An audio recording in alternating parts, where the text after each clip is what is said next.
The episode opens with Dr. Stephen Ledbetter, a brilliant geneticist whose research in nanotechnology has the potential to end life-threatening cancerous diseases by rewriting the cellular structure of the bodies that they're introduced to and removing malignant or destructive elements. Stephen demonstrates his research at Claiborne University by showing a water that had been subjected to a number of man-made pollutants, with its condition being extremely unhealthy, teeming with disease. However, after he introduces his solution, it begins to change, taking on an entirely different character. Finally, the conversation is complete and the pollutant is gone, and an opening narration follows by stating, "Man has long worked to stave off the disease that can ravage us, but what can happen when the cure grows more fearsome than the disease?" This breakthrough is a type of tiny machine known as nanobots, capable of curing any disease or imperfection in the human body. A somewhat condescending and self-aggrandizing scientist, Stephen fully believes in his work and is extremely proud of the level of intricacy and brilliance that has gone into their creation. However, like many phenomenally intelligent individuals, he's somewhat blinded by how miraculous his nanobots are, which are also smart enough to replicate individually and operate independently as well. In his words, will improve the flawed man God created. Dr. Norman is not in the least bit amused by Stephen's attitude and flamboyant disrespect for professional conduct by saying he's comparing himself to God. Norman stresses that Stephen needs to play by the rules since last time he bent them in his favor, he almost lost his job and caused the entire department to be shut down, thus threatening him that he could lose his grant.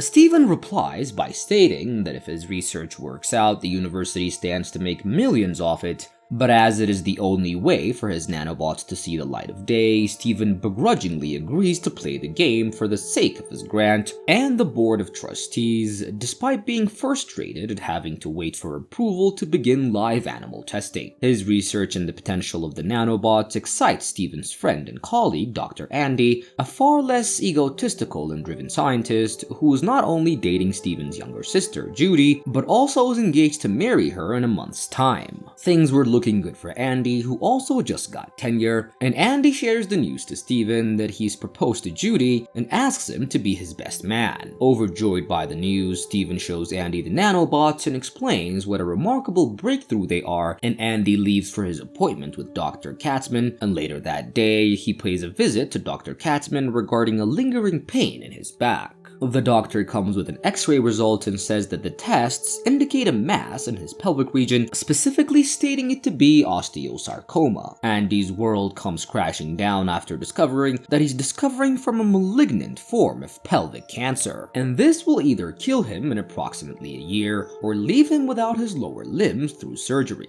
Desperate for a solution to this horrifying news, he presses Stephen for more information about his nanobots and is dismayed to find that the board would never allow human testing without stringent tests, not even on a willing terminal patient, for fear of potential lawsuits. With Judy already enthusiastically planning out the rest of their married lives and with literally nothing left to lose, Andy sneaks into Stephen's lab during the night and injects himself with the nanobots. The results are almost instantaneous. Within 3 days, his tumor has significantly reduced, giving him a whole new lease of life and virality, and the doctor is left stunned with the sudden recovery. The benefits don't end there, as he awakens one morning and Andy finds out that he no longer needs his glasses to improve his vision. Excited, Andy heads to his friend Stephen and tells him about the success of his nanobots. Stephen, however, was against Andy's recklessness, despite his bold claims from earlier about it probably being ready for human testing. Stephen is still enraged that Andy would put himself and both of their lives and careers at risk. On the contrary, though, Andy believes that nothing would go wrong, showing him a scar that healed after 20 years of it being there. Stephen becomes concerned about the impact that the nanobots may have on Andy's health and about the possibility that he may go to prison for using an untested drug on another person, and Andy tells Stephen not to worry because he injected himself without his knowledge and is therefore not responsible. Andy states that he could be a living proof that nanobots work and to go public, but Stephen says that Andy will be kicked out of the university for tampering tampering with a high-priority research project and probably be locked away in some unmarked medical laboratory with needles stuck in him for the rest of his life. Afraid of what the nanobots could potentially do to Andy, Steven immediately demands that they be shut off, but Andy vehemently refuses, saying he feels better than he's ever had his whole life and that the nanobots are protecting him, keeping him healthy. He fears that if they're deactivated, there will be a risk of the cancer coming back, and Andy tells him that there's no way he'll let Steven deactivate them and simply just take advantage of the opportunity to prove his research is a success. They finally reach a compromise together and run further tests to record the benefits and behaviors of the nanobots. The nanobots not only improved his eyesight and removed the scar, but also cured Andy's cancer. They improved his health in a lot of other ways as well, making him more energetic and really active with his fiancée. Steven embarks on a series of tests to find out exactly what the nanobots are capable of, and Andy is submerged in water and unable to breathe, but the nanobots somehow keep him alive.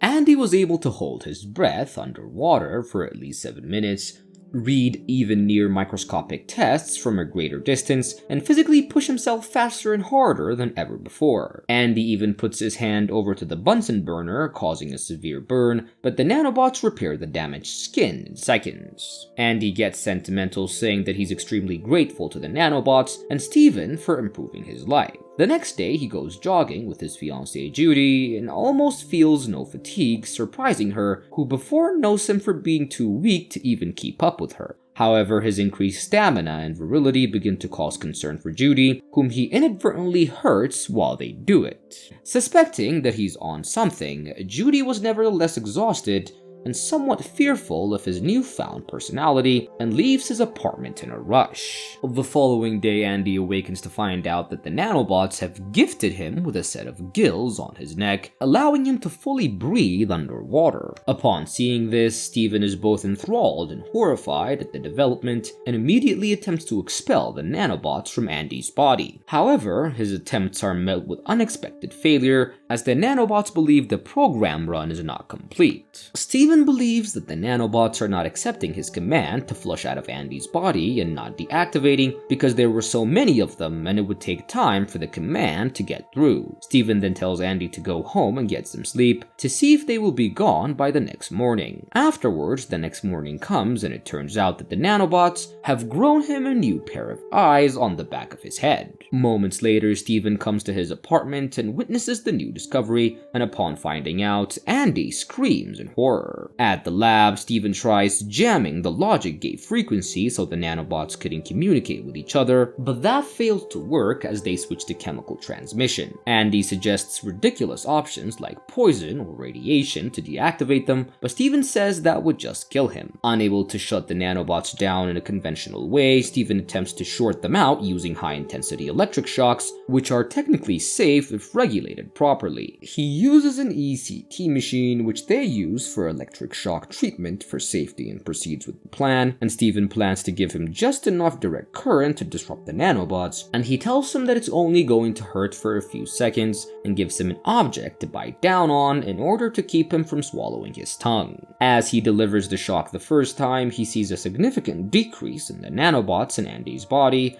shown in the computer. So he continues to do it again for the second time, and finally a last third one to get them out completely. On the last try though, he almost kills Andy, and he falls into cardiac arrest before the nanobots revive him back to life. Shortly after, Andy wakes up and asks Steven if their plan was successful, but he tells them that they're still inside and that they've slowed down the process, but the nanobots have already started duplicating themselves and it's only a matter of time before they're back in full force. Andy suggests that they do the electric shock again, but Steven disagrees by saying he's too weak for another dose of electricity, and he's reluctant to subject Andy to further electric shock out of fear of killing him. Steven tells him not to give up and that they're going to find a way to beat the nanobots, but Andy, however, begins to think that dying wouldn't be so bad at this point. Back at his apartment, Andy suddenly chokes while eating a meal, and his fears and desperation only grow as his hearing becomes superhumanly acute when the phone rings. Judy was the one who made the phone call and asks him where he's been, to which he simply says that he was at the university. She says that they have a lot to talk about before the wedding and wants to come over to his place. Andy says no in a terrified manner and states that it's not a good time. He assures his fiancée that everything is fine and that he was just tired. He then says that he loves her and for her to remember that before their conversation ends. After that, Steven comes to his apartment to check on him, and Andy opens the door, fully covered in clothes, looking miserable. Steven was shocked to discover that the nanobots shield his body from both external and internal threats with an array of jellyfish-like nematocysts and additional ribs. The nanobots are apparently putting up a barrier to stop Steven. Afterwards, Steven tells him to get dressed and meet up at the laboratory, and at the lab, Steven conducts an X-ray scan and sees the nanobots have doubled the protection around his body cavity. Andy says he doesn't blame Steven but himself, and he's the one who opened Pandora's box. After that, in a desperate attempt to end his torture, Andy picks up a knife and points it to his stomach. Steven tries to stop him by saying that they can still go public and seek the help of other scientists from around the world, but Andy doesn't want to go through that or be remembered by his fiancée Judy as some kind of a freak. He says sorry to Steven and stabs himself with the knife, and a few seconds later the knife starts pulling out of Andy's body on its own, and momentarily Andy starts breathing again, which indicates that the nanobots have again revived him back to life. Andy states the irony that 2 weeks ago he could have sold his soul for a new lease on life, and that he got exactly what he wanted, but now he's desperate to die. Angered at his current physical condition, Andy is equally dismayed at his inability to die, as no matter what either of them do, and asks Steven to end his torture by suggesting that he should increase the voltage of the electricity to kill the nanobots, which would make them unable to mount a defense. Steven is ultimately unable to deactivate or remove the nanobots, and Andy wants to die to keep his fiancée from seeing the monster that he's become. With no other option, the two sorrowfully agree to bombard Andy with a lethal dose of electrical current to destroy both him and the nanobots. Heartbroken, Steven says he's sorry and presses the button that soon after kills Andy with electrocution. After that, he takes out the remaining nanobot samples, destroying them one by one, and burns his laboratory along with all the evidence of the event. Sometime later, Judy was at Andy's apartment picking up his stuff, and she accidentally drops off a framed photograph of her with Andy, and the episode's final scene shows Andy's grieving fiancée having cut her finger on the shattered photograph of him, and the wound heals instantly, implying that at least a few of the nanobots have spread to Judy during their intercourse. The closing narration states, "Over millions of years, man has become the very paragon of animal, but we must take care not to alter what nature has taken so long to forge, or risk being burned by the very fires of creation."